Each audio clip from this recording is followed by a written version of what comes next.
I want to talk about Easter and Easter Sunday. And I want to say to you that this won't come out until a week from this Tuesday.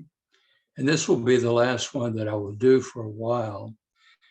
The plan is that I made with Bo Prosser is that we start soon after Labor Day.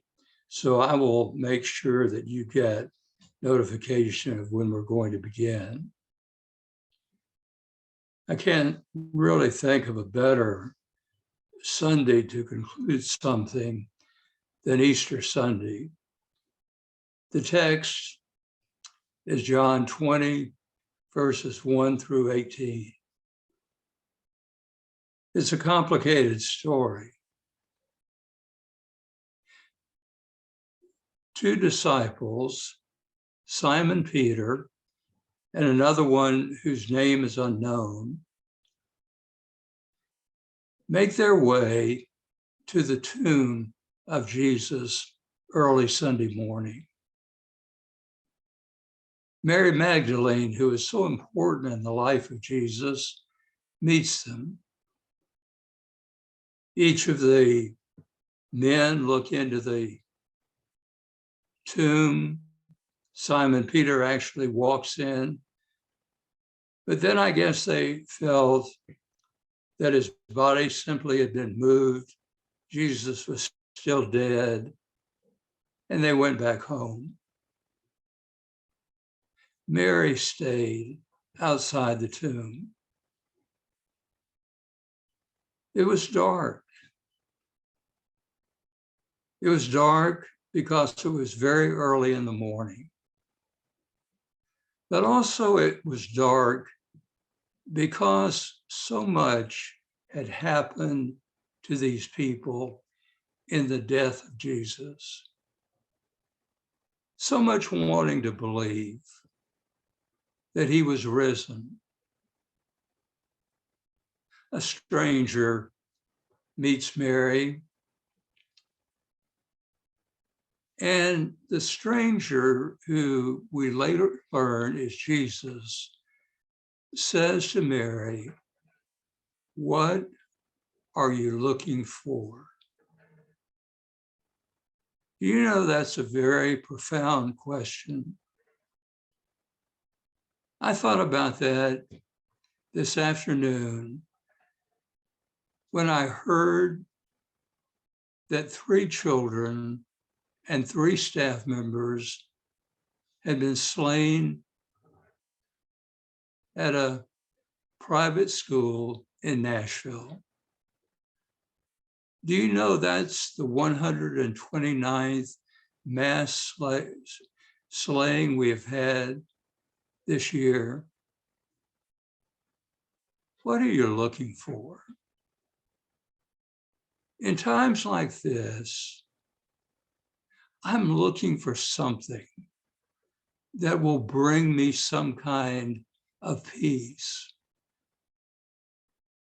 I'm looking for a way that I can make a difference in a nation that has gone crazy with gun violence.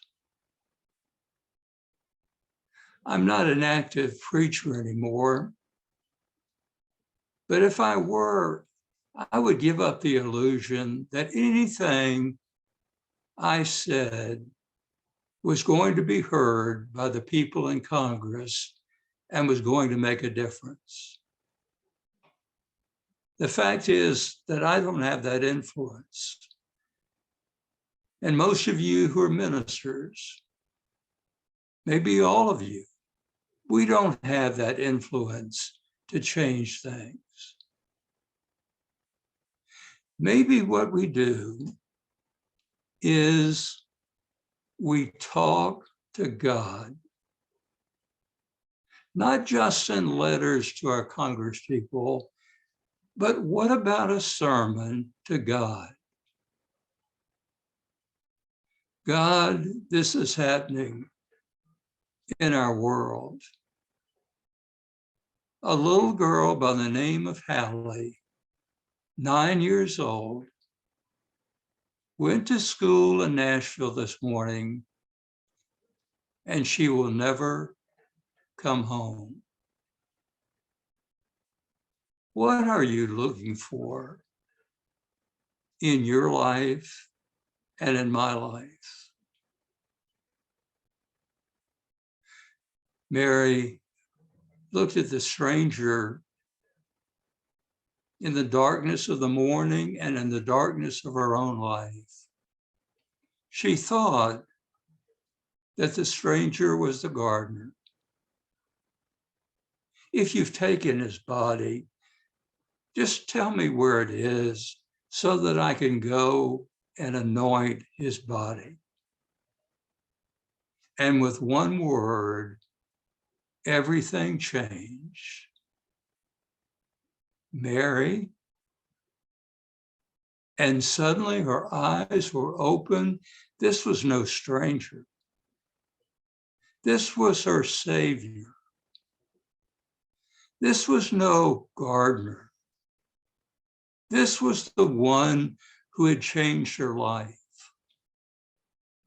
Mary Magdalene, who was possessed by demons.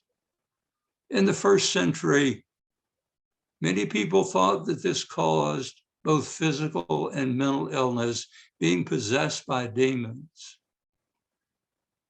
And what Jesus did one day was to take whatever demons there were out of the life of Mary of Magdala and said to her, "You are my beloved child."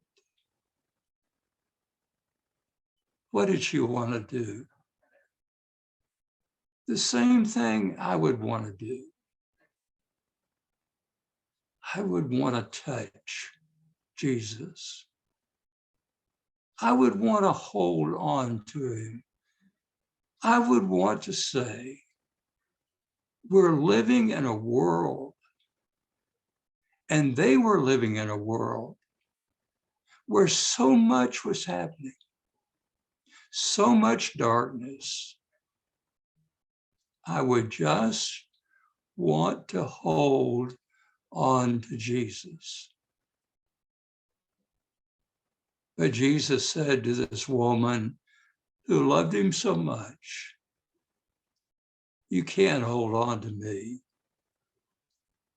I'm no longer the person that you knew. I'm going to be ascending to my Father.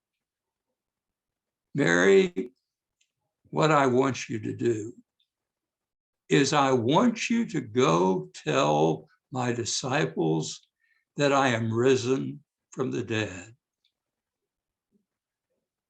One of the first evangelists, a woman. Mary went to the disciples. I have thought so much today about those 6 people who have been killed in Nashville. How long has this been going on? I remember when my daughter was 9, I thought nothing of sending her to school and expecting that she would come home safely. But Hallie's mom and dad, when they opened the door tonight, there won't be any Hallie. What are you looking for? I'm looking for some strength to bring me through the darkness. I want God to change things because I can't.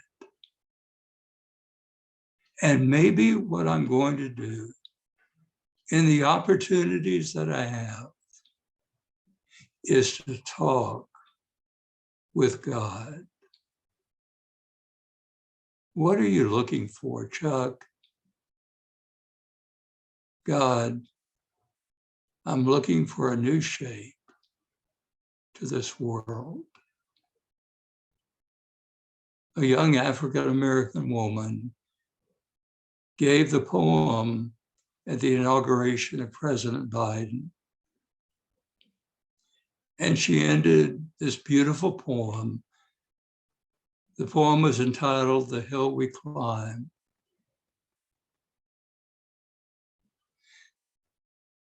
She said, "There is light if we see it. There is light if we be it. My hope and prayer for you and for me is that we will see the light and we will be the light. God, life is in your hands."